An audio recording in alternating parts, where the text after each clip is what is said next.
Good evening, viewers. Welcome to Exposé with Tony Akinyemi. Exposé with Tony Akinyemi shows every Monday at 8 p.m. Nigerian time. In today's episode, we'll be hosting Reverend Tony Akinyemi, the host himself. My name is David Akinshola, and I'll be your host today. Reverend Tony Akinyemi is the lead pastor of the Shepherd's Flock International Church. He's also the founder and president of the Rafa Institute of Elder Living.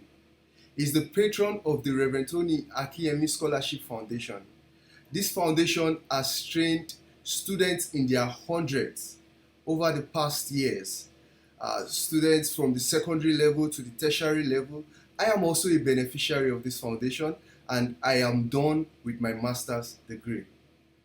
Reverend Tony Akinyemi has his bachelor's of Science in Computer Engineering from the University of Ife, now known as the Obafemi Awolowo University. He also holds his bachelor's in theology. He's a graduate of the Jack A. Ford School of Pastoral Nurture, California. He holds a diploma in nutritional consulting, California.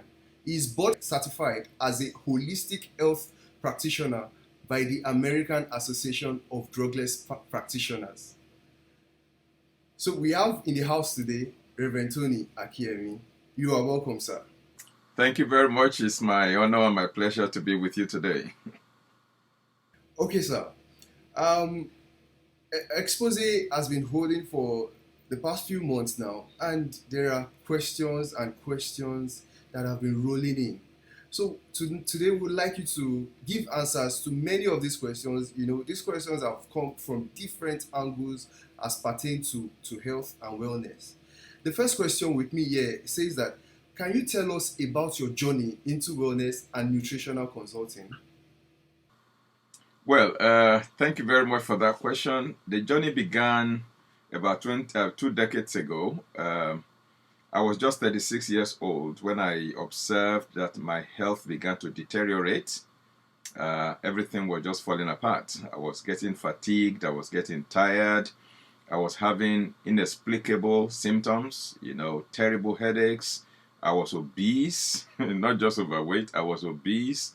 And all kinds of discomforts and pains all over the place. So, of course, naturally, I sought medical help. I also prayed as a believer.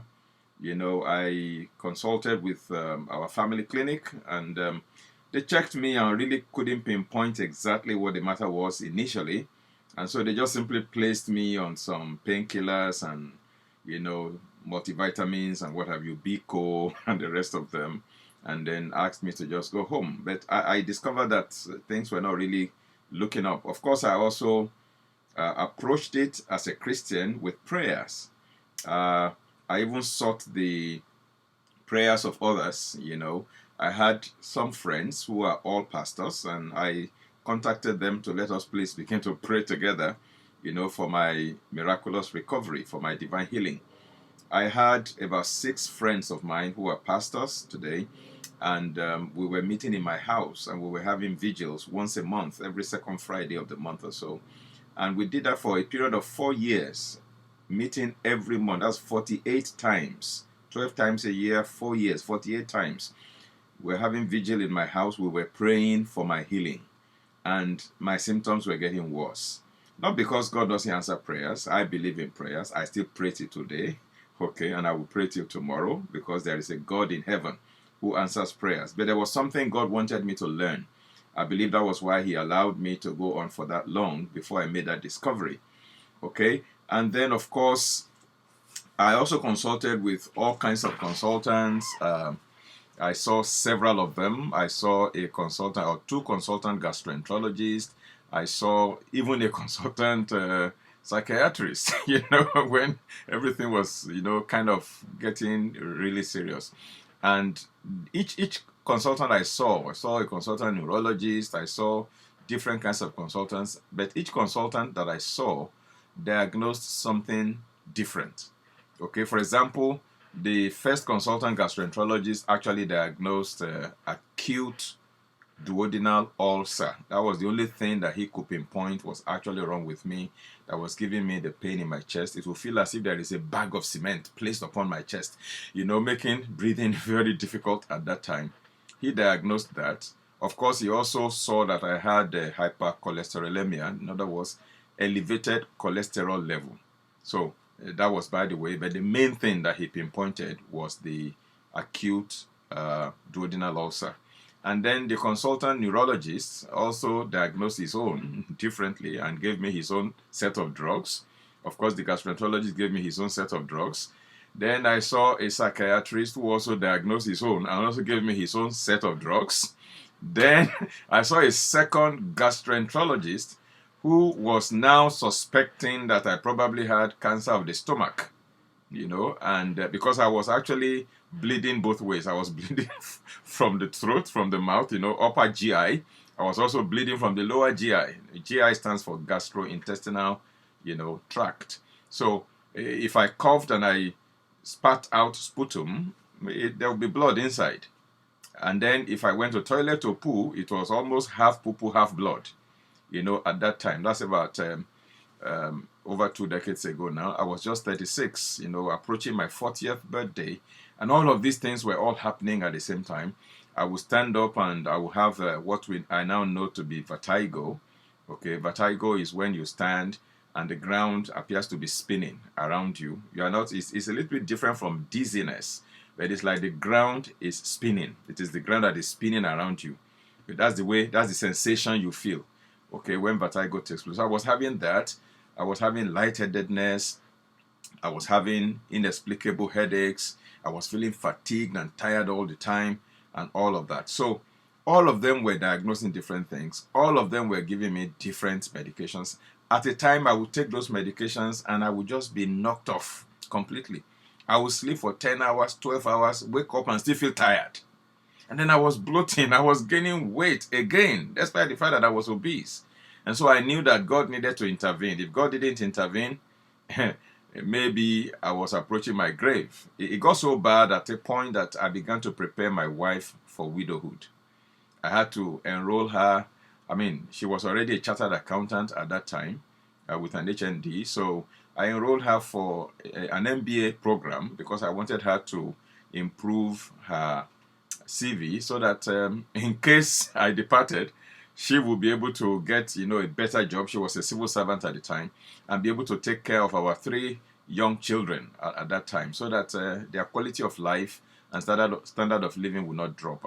I didn't tell her all this, but I was just doing all of that. I enrolled her in a master's program, so she did her MBA and graduated, and we were looking for a job in the private sector rather than the public sector where the salary was meager and all of that.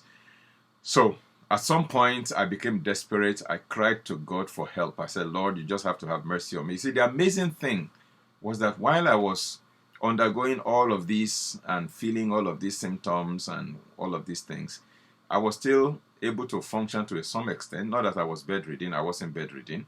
I was still able to function. And I was still praying for people, laying hands on people, and people were getting healed. That was the paradox. I mean, I couldn't understand it. People with kidney failure were recovering. People with HIV infection were getting healed miraculously. As I held miracle services, laid hands on people, prayed for people, they were getting healed. And yet, I was dealing with my own issues and I didn't understand why I wasn't experiencing any recovery. So one day, out of desperation, I cried to God. I said, look, God, I'm putting 2 options in front of you today. I'm not suggesting that anybody should do that, but I'm just saying that was what I did. I said, God, I'm giving you 2 options. Respectfully. Say, pick one of the 2. Say, either you heal me now or you kill me now. Take one. So I said, I'm tired. After 4 years of going through all these symptoms, I'm tired. Heal me now or kill me now. And then amazingly, God, out of love, out of mercy, out of compassion, answered me. He said, son, he said, I said, don't destroy this temple. He told me, he said, don't destroy this temple because you cannot rebuild it in 3 days. And that startled me. Don't destroy this temple because you cannot rebuild it in 3 days. Of course, I could connect that with what Jesus said. He said, destroy this temple and I will rebuild it in 3 days.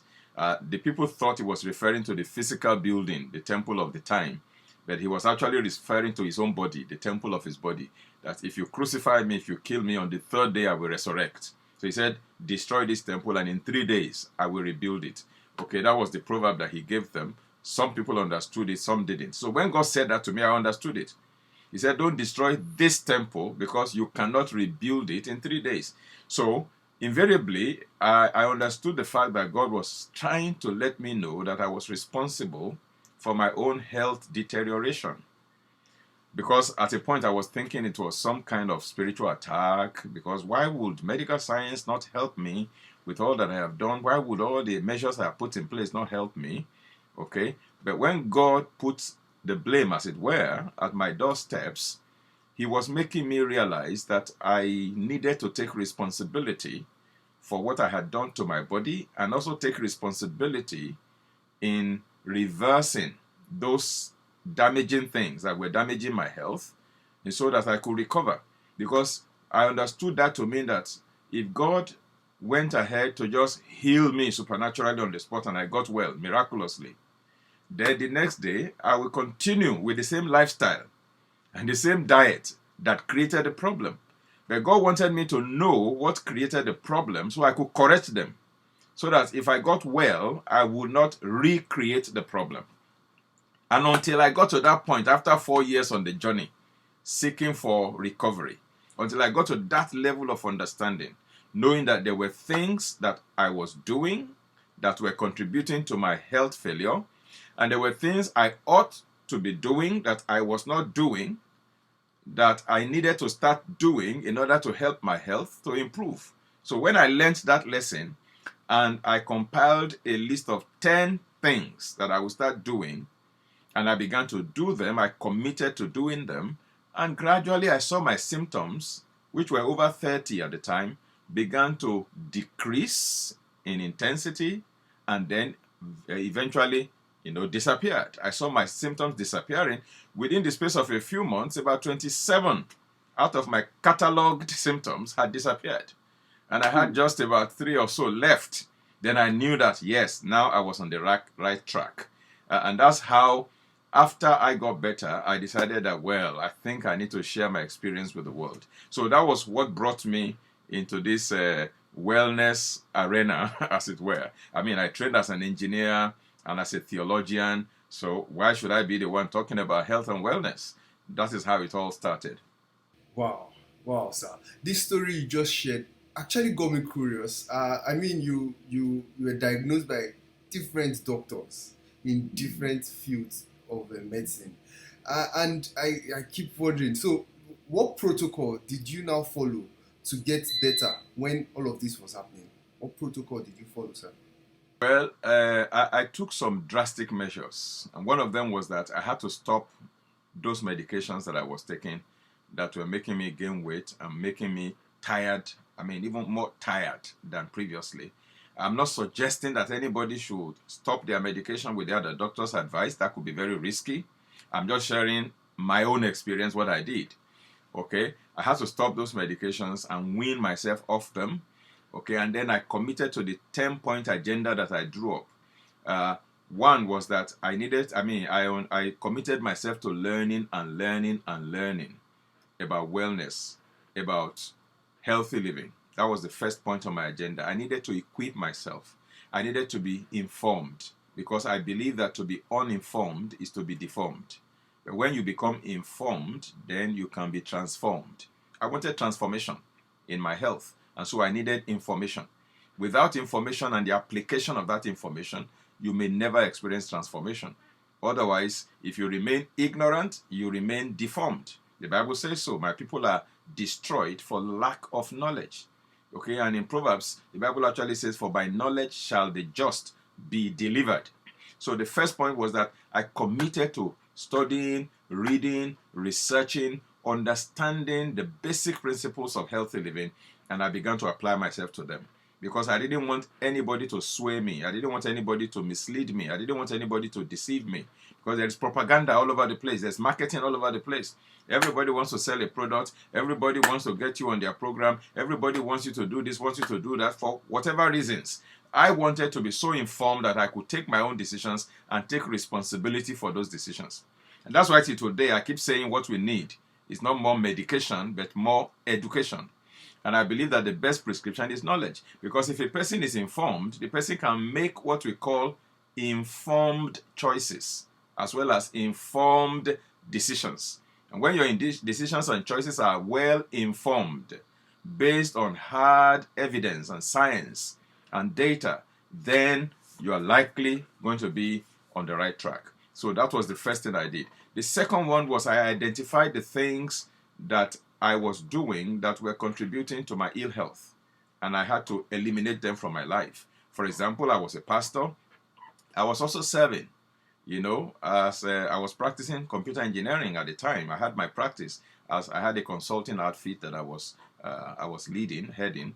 I was also pastoring, and then of course I was also preaching all over the place as an itinerant preacher, and I had family matters to attend to. So I used to joke about it that I was doing 4 jobs.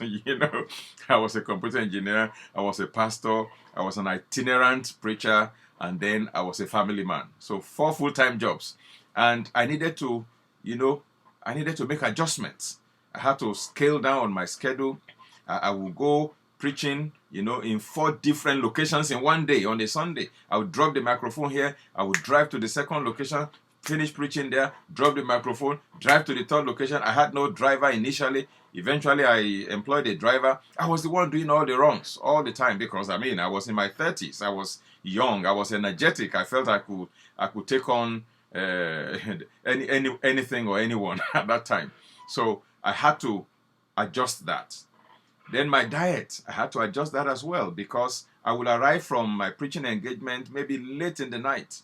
Usually church programs we hold in the evenings. I would start preaching from maybe about 6:30, 7, preach till about 8 or 8:30 or 9, start driving down back home. I get home at 10 or 11 p.m. and that's when I will be eating a very heavy meal. I loved swallow, a bar, pounded yam, amala, and all those things at 11 p.m., 12 midnight. That's when I would be eating my dinner. And it was not just a one-off thing. It was consistent. It was a habit. I had to change that habit. Okay. Then I tested, at a time when I was serving as chief engineer of a particular company before I went into my own computer engineering practice. Many of us in the company took ill. We were all having typhoid. So they invited the medical director of our company clinic to come and give a talk to all staff why typhoid and how to prevent typhoid. And the medical director then mentioned the fact that typhoid was transmitted through contaminated food, contaminated water in particular, and what have you. And from that lecture, I took a decision that I now realize was very wrong. I took a decision that if typhoid was through contaminated water, I was not going to be drinking water anymore. I was going to be drinking only soft drinks. So I substituted water with soft drinks. Anytime I ate, I didn't drink water. Anytime I was thirsty, I didn't drink water. I was drinking Fanta. That was my best soft drink at the time. I could take 4 bottles a day or even more. And later, I had to make adjustment on that. I realized that it was one of those wrong things I was doing that were ruining my health. I had to change that. And I could go on and on and on. I had to take so many things off my list, okay? And number 4, I had to look at my weight. I was obese. I needed to shed weight. And I had to do that, systematically and intelligently so that I don't create new problems while trying to solve an old problem. Because some people will want to lose weight and they do it the wrong way. At the end of the day, they create peptic ulcer for themselves. At the end of the day, they create excess uric acid in their systems that will begin to lead to gouty arthritis, joint pains, and what have you. So weight loss has to be systematic and intelligently done. So I had to lose weight. I had to drop from approximately 90 kilograms at that time. I dropped to about 76 kilograms. My ideal weight should actually be around 77 to 80 kg, so based on my height. So I had to drop from 90, I dropped to 76 kilograms. And of course, people saw me and they thought I had HIV/AIDS. And those who used to know me, they suddenly saw me very slim and skinny, and they were wondering what is happening to this guy. They didn't know that I was in a journey. So I had to make several adjustments in my life. My sleep pattern had to be adjusted. I had to introduce exercise regime into this thing. I had to start drinking enough water to hydrate. I had to start doing sunshine exposure to get vitamin D and mood enhancement. And all of these things began to make my symptoms to disappear. Of course, I ate a balanced diet. I ate a lot of fruits, a lot of vegetables. And of course, I continued to pray and continue to stand on God's promises and God's word for my healing. By his stripes, I am healed. It was a complete combo that addressed spirit, soul, and body. It was not a partial program. It was a holistic program that was total, that was touching on the 3 dimensions of humanity, which is spirit, soul, and body. Wow, thank you very much, sir. You mentioned the protocol, you talked about knowledge, gaining knowledge, you talked about eliminating some things, you talked about weight loss, and so thank you so very much, sir. All right, so having done all of this and gaining back your health, I wonder, so what is you said earlier that you started teaching people around you. I'm wondering, what are your motivations for doing what you're doing right now? Spending so much time researching, teaching on healthy living on several platforms. You're still at it. You're still going for it, even having recovered yourself. What are your motivations, sir? Well, thank you for that question. The first thing I would say was that I got motivated by a statement made by evangelist Lester Roloff. By the way, he's late right now. He's gone to be with the Lord. Evangelist Lester Roloff used to live in Texas, in the USA. In his lifetime, he was considered a health nut because he also taught people about precisely what I'm teaching people right now. He said, I have found the way of health. I'm trying to paraphrase the best that I can. He said, I have found the way of health. He said, I will be a criminal if I didn't share it. Okay, in other words, the things that he had discovered that helped him to improve his health, he felt if he didn't share it with the rest of the world, that would be a criminal act. And so I got inspired from that statement, and I felt, wow, if God has taught me so much for myself to recover, then I will be committing a crime, as it were, if I didn't let the whole world get to know at least as many people as cared to listen. And that's one of my motivations. That's the first thing.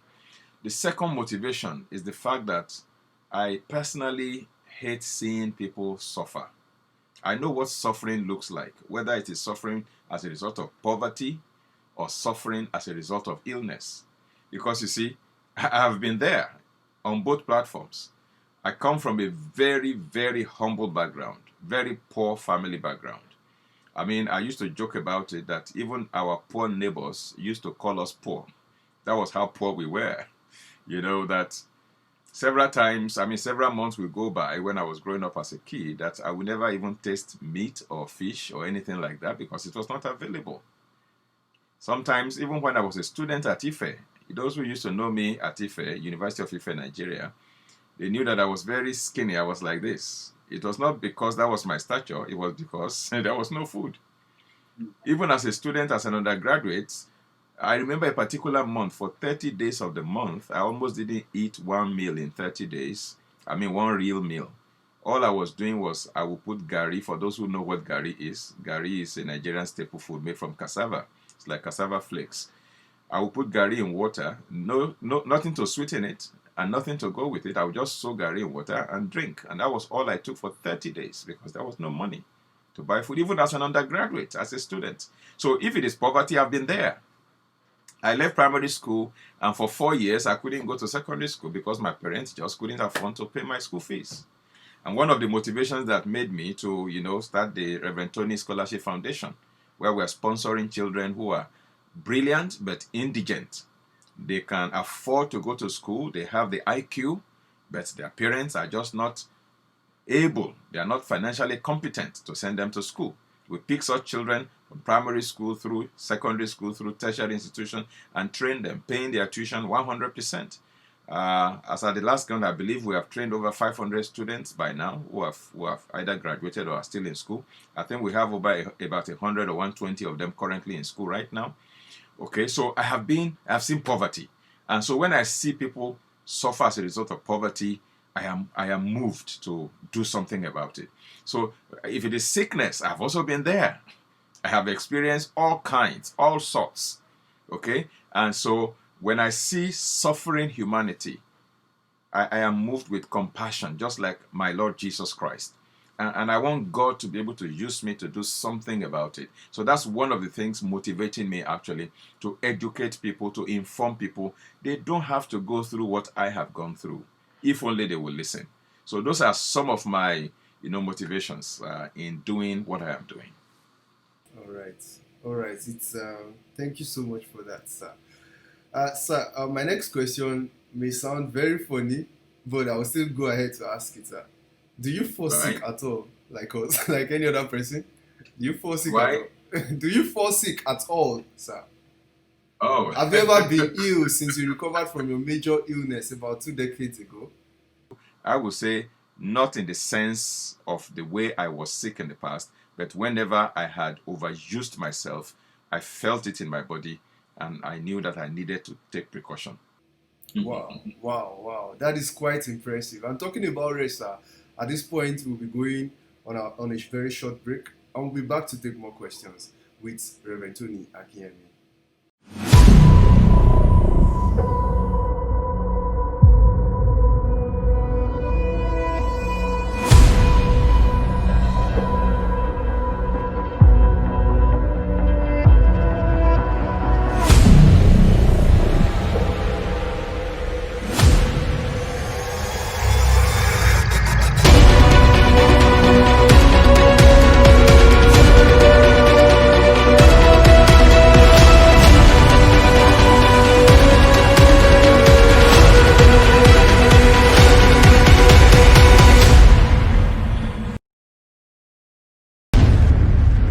I believe you've been having a terrific time with me on Exposé with Tony Akinyemi. We have great resources that will bless your life available to you on healthy living and many other life subjects. We have various platforms where you can obtain materials for your blessing.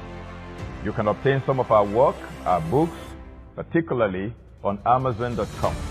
How to Regain and Retain Your Health is a book title that I highly recommend. It's available in digital format, Kindle edition, as well as in printed version. We also have juices and smoothies for healing, health, and pleasure. You can also find these items at another website, familabooks.com, Famila books.com. And for those of you who are in Nigeria, you can reach us at the Shepherd Store, 18 Shogunle Street, off Mobolaji Bankantoni Way, behind HFS Place, to get our materials. We have over 600 recorded audio CDs, DVDs, VCDs, and MP3s on various subjects. All these things that I teach on Exposé are already available in their complete format. How to reverse hypertension naturally, how to reverse diabetes naturally, how to reverse arthritis naturally, and many other wonderful titles. I encourage you to visit this website, Amazon.com, familabooks.com, or TSF bookstores in Ikeja, Lagos, Nigeria, and you will be blessed reading those materials and sharing them with your friends and family. Thank you once again. God bless you. Welcome back, viewers. Welcome back from that short break. We are still with Reverend Tony Akinyemi, and he's still giving answers to some of these questions that we have for him. All right, sir. I am still inquisitive, sir. I would like to be more direct now. Are you on any pharmaceutical medication to address any health issue as we speak? No. The answer is capital no. Wow, impressive. Really. Okay, sir. Sir, the current major public health challenge before the whole world right now is COVID-19. How do you think COVID-19 can be successfully addressed? Well, I think what needs to be addressed as far as COVID-19 is concerned, is the politics behind it and the economic motives behind it. The politics behind it and the economics behind it. Those are the issues begging for attention. As far as COVID-19 itself is concerned, as far as I know, with the understanding we now have regarding this virus, I don't think there's any big issue to address anymore. There are solutions already. Only that the powers that be do not want to admit that COVID-19 now has a solution. They want to continue to walk from the answer back to the question. They already have a predetermined answer.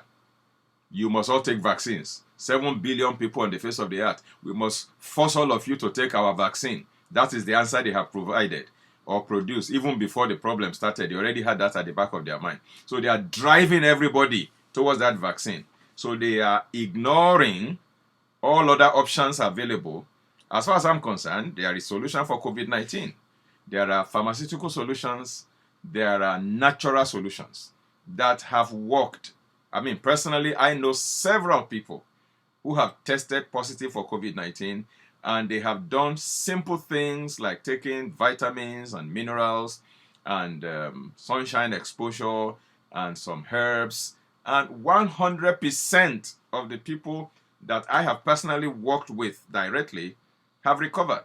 100%, including the elderly. And there are many medical doctors out there all over the world, scientists all over the world, epidemiologists all over the world, who have been speaking out loud. But you see, nobody's hearing them. Nobody's listening to them.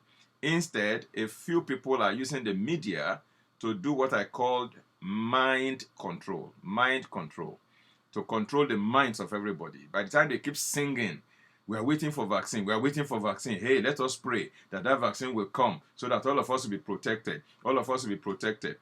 That to me is simply propaganda. It is fear-mongering. As far as COVID-19 is concerned, we already have a handle on it. First of all, COVID-19, for the most part, for the majority of the population, is not any more dangerous than the flu virus. That's my take. Second of all, there are simple remedies that people can utilize. Why is it that when people test positive in many countries around the world, when they test positive, they don't give them any treatment? They just tell them to self-isolate at home and wait until they develop severe symptoms, and then they can come to the emergency room, and then they place them on ventilators, at which point it's already too late, and then they die. Then they will not say, hey, people are dying from COVID-19. People are dying from COVID-19. Why do they have to wait until people develop severe symptoms before they begin to give them medical attention?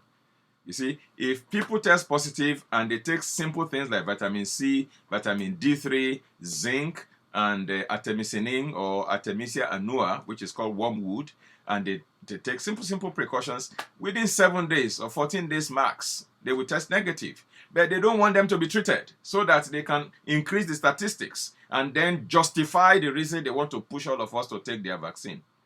Okay? Now, even ordinary malaria, if somebody gets malaria and the person is not treated, the person is likely going to die. So if somebody gets infected with COVID-19 and you refuse to treat the person is likely going to die. So it is not the COVID-19 itself that is killing people. It is the agenda that those involved have not to allow treatments that are already proven to work to be deployed. That is what is making people to die. And I think a day will come when people will start asking the right questions. And the right questions are, number one, this virus, is it a natural virus or is it a laboratory engineered virus? Nobody is asking that question right now. We need to have a conversation around that. I personally believe it's a laboratory engineered virus. If it is a laboratory engineered virus, how did it escape from the lab into the public? How did it transfer into the human body? How did it leave the laboratory? We need to answer that question. Was it accidental or was it intentional? Nobody is asking that question. My suspicion, mark my words, my suspicion is that it was intentionally released. That needs to be investigated. And if there are people who are culpable for releasing the virus on humanity, that is bioterrorism. Such people need to be brought to book. They need to be brought to book. They need to be put on trial, and they must rot in jail because they have sinned against humanity. They have sinned against God by unleashing this terror, this bioterror on humanity. And not only that, by also blocking every way, every remedy that could salvage the situation and directing everybody towards their vaccine for whatever motive they have. I believe that, there is science behind vaccination. I am not an anti-vaxxer, okay?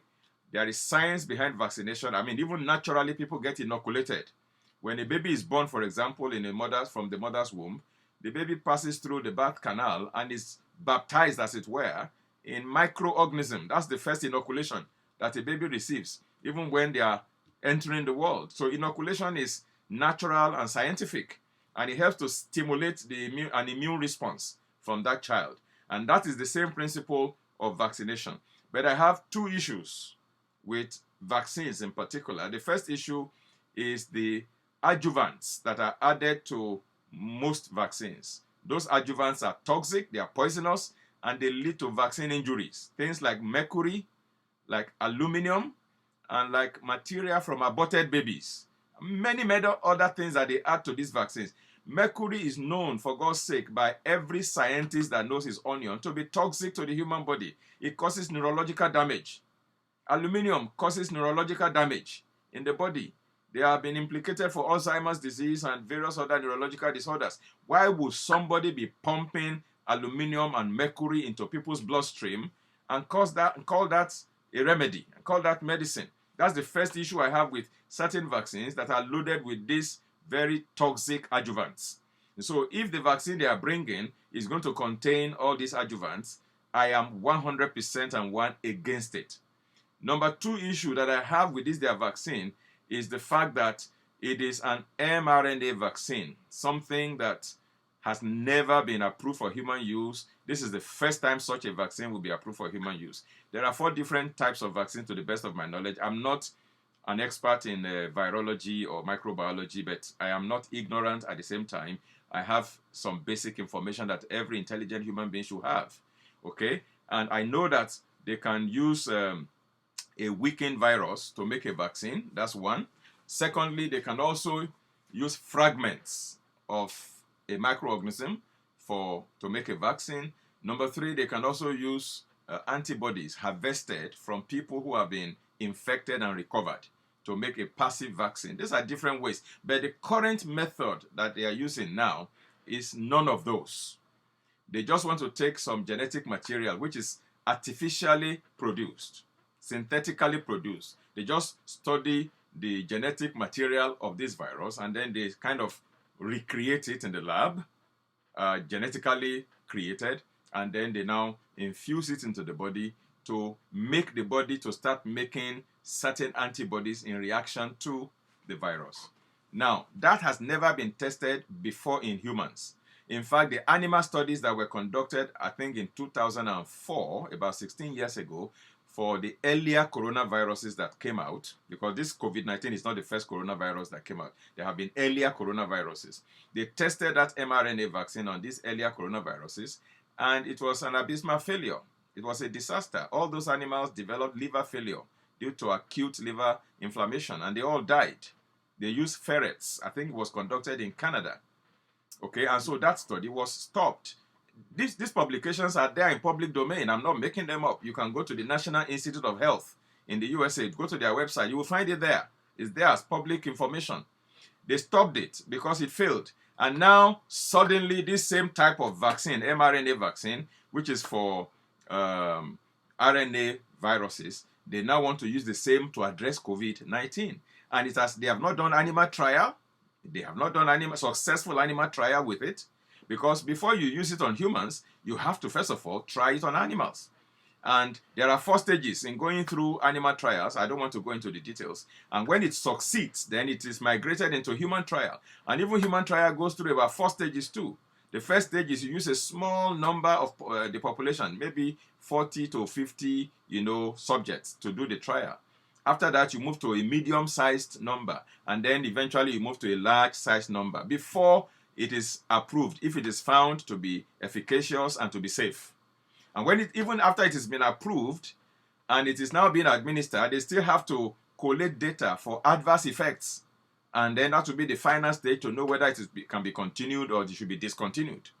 None of these things have been done. They just want to roll it out immediately, and they want all of us to come like zombie and line up and start collecting this vaccine from them. Now, what is the motive? My calculation is that, you see, I'm a computer engineer. I can do some computing. If there are 7 billion people on the face of the earth, even if it's $10, they are making per vaccine, $10 profit per person.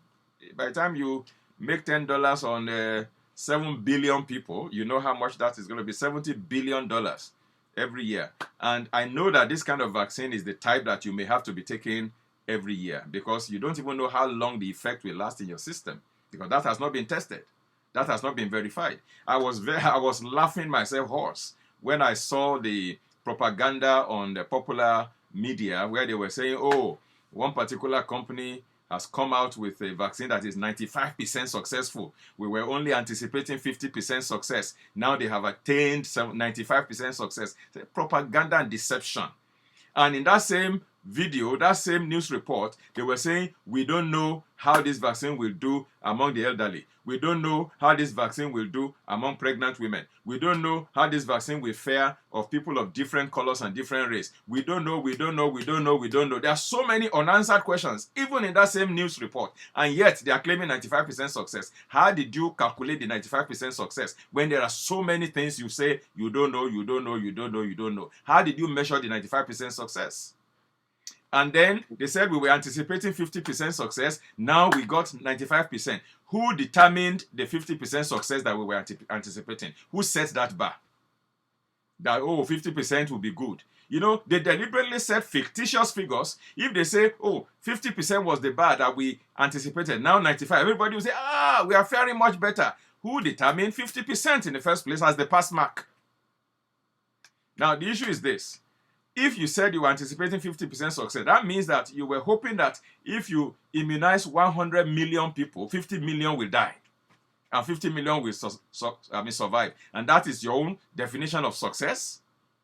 Or you vaccinate 100 people, even at 95% success, 5 of them will die out of 100, and 95% will survive. Is that what you call good success? Whereas the virus itself, even if 100 people get infected, 95%, more than 95% will survive without any vaccine. If 100 people test positive for COVID-19, according to the current statistics, global statistics that is in the world right now, if 100 people test positive for COVID-19, less than 2% of them will die. Less than 2%. That's the current statistics. So even without vaccine, we already have 98% success. And now your vaccine is claiming 95% success, and we should jettison the 98% success we already have and come for your 95% success. Does that make sense? Then again, the issue is that vaccines don't even treat sicknesses or diseases or infections, except in the very few cases, like maybe rabies, for example. If somebody gets bitten by a dog, a rabid dog, they can quickly administer the anti-rabies vaccine. There are a few vaccines, maybe less than 2% of vaccines, that are actually used both prophylactically and therapeutically. Most vaccines are for prevention. Now, so if the vaccine, let's even assume, is successful at preventing, what about those who get infected? How are they going to be treated? Is it the same vaccine that will treat them? We are not talking about treatment. We are talking about vaccination, because there is profit to be made and there is political control to be made. I believe that some poor nations may not even be able to afford the vaccines when it eventually comes out, whereas they have herbs at their backyard that they can quickly administer and that can help them recover. They can stay under the sun to get vitamin D. They can take vitamin C. They can take zinc. They can recover. But they are saying, no, don't take it. I had a particular family that called me from one of these Western countries and said, all members of our family have tested positive for COVID-19, and the hospital is not giving us any treatment. They say we should self-isolate at home. If anybody develops very serious symptoms, then we should call 911, and we should call the emergency room. And I said, why would they not treat you? Why would they wait until somebody develops severe symptoms, because they want to drive up the figures. They want to drive up the numbers to say, hey, people are dying, let's go for vaccine. And I told this family of 6 what to do. And they did it. All 6 of them are clear right now. They are fine. And everything is gone. So I believe that there is an economic motive, there's a political motive, and probably a sinister satanic motive as well behind this whole thing. COVID-19, as far as we know, has been defeated. It's just that the powers that be do not want to admit it. They do not want to accept it. They want to continue their agenda to lock down and ruin the economies of nations and ruin the economies of individuals and companies, so that they will have justification for pushing the agenda for global vaccination for everybody. For treatment, you said in one of your previous presentations on the subject matter COVID-19, you said that and suggested that people should take zinc, vitamin C, and D, both to prevent and treat COVID-19. But again, should we really be taking those high doses when the recommended doses are much lower than what you are recommending? For example, the recommended dose for zinc is 8 milligram for women and 11 milligram for men. Yet, you are recommending upwards of about 40 to 50 milligram. Isn't that going to be an overdose, sir? Thank you very much for that question. I've been asked that question again and again. Let me give a straight answer right here. The straight answer is that, number one, those dosages that you mentioned, 8 milligram for women and 11 milligram for men, is actually what is called the RDA. The RDA is the recommended daily allowance. Recommended daily allowance. In other words, that is the minimum amount that a person should be getting on a daily basis, either from their food or through supplements, in order for them not to sink into a deficiency situation. If you get less than that from your diet every day, then you are going to become zinc deficient, for example. And there are certain diseases that can arise in the body if you become deficient in zinc. So to prevent deficiency, that is what those RDAs are meant for. Those dosages are not meant for treatment, to treat somebody who already has a disease. It's not going to work. Okay? Then apart from RDA, number 2, there's also the prophylactic dose. Then number 3, there is the therapeutic dose. So let me explain again. We have the RDA, which is recommended daily allowance. Then we have the prophylactic dose for prevention. Then we have the therapeutic dose for treatment for those who have already tested positive, who are already infected. If you are going to be using RDA prophylactically or therapeutically, you are taking a big risk, okay? Because it cannot treat. The dosage you need to prevent, if you live in an epicenter, for example, maybe you are in an environment, in a country or in a city where this virus is very prevalent and people are getting infected readily, which means there's a high chance for you to get infected, and you want to make sure you prepare your body in order to win the battle in case you get infected or you are exposed to the virus. That's prophylactic use. You have to upregulate the dosage. You have to take something higher than 8 milligram or 11 milligram to achieve that prophylactic level. And if somebody has already tested positive, that person also needs to take even higher. Of course, it's going to be for a short period, approximately 14 days. It's not something you're going to take for a long period. Your body can still handle that during that period, because the zinc actually will be utilized in fighting, in inhibiting viral replication, in boosting your immunity during that period that you are confronting this very heinous virus. Okay, so that's why my recommendations are that high during the period of high risk and during the period of treatment of somebody who has already tested positive. Okay, all right. So the recommended daily allowance differs from the prophylactic dose and the therapeutic dose. Exactly. Right. Thank you for the recommendations, sir. Oh, it's been an eye opener all the way. It's been expository, it's been educative, it's been insightful. We've gotten to even know you better and what you've been through. Wow, bless God for how far you've come, sir. And I really want to appreciate you for giving out your time to do this. You are a blessing. It's impactful. It's been wonderful having you in this our generation, to help us and guide us in the way of health. Thank you so very much, sir. I believe the viewers are also saying that you can just type it into the chat to let Reverend Tony know how much appreciation you have for the work that he's doing, everything that he's putting in to ensure that lives are blessed. Sir, we are really appreciative of this. We thank you. And we also want to say that do not throw in the towel. Keep going, keep going, keep going. There are loads and loads of people who are benefiting from from this weekly expose. We really appreciate you. Thank you so much, sir, for coming. It's been my pleasure. Thank you for also interviewing me this way. Yeah, you're welcome, sir. Thank you, sir. All right. Bye-bye to viewers. All right, thank you very much, sir. All right, viewers, there we have it. That brings us to the end of this episode. All right, see you next week at 8 p.m. God bless you.